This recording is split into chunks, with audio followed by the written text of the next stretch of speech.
धरती पर डायनासोर का दौर काफी लंबे अरसे तक यानी 17 करोड़ साल तक चला।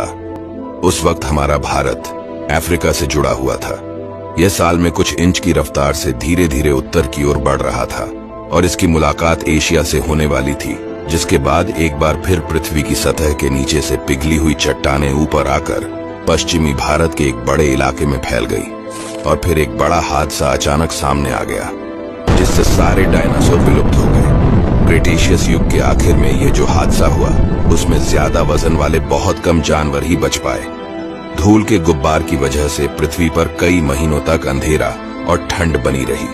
ठंड और भूख से डायनासोर्स मारे गए, मगर यह प्रलय कुछ जीवों के लिए सुनहरा अवसर लेकर आया। छोटे जानवर जो जमीन के नीचे छिपे थे, उन्हें पता लगा कि जो बड़े जानवर उनका शिकार बनाया करते थे वो अब गायब हो चुके हैं और इस तरह पृथ्वी मैमल्स यानी स्तनधारियों का गृह बन गया। धरती पर मौजूद तमाम सभ्यताओं ने आसमान में एक जैसे ही तारे देखे, मगर सब ने उनमें अलग अलग तस्वीरें देखी। इन कुदरती पैटर्न को पढ़ने की काबिलियत का इस्तेमाल हमने आसमान में बने कैलेंडर को पढ़ने में किया। सितारों से लिखे संदेशों ने हमारे पूर्वजों को बताया कि कब किस जगह रुकना है, कब बढ़ना है, कब जानवरों के झुंड गुजरेंगे और कब बारिश या सर्दियां आएंगी और वो कितनी देर रहेंगी।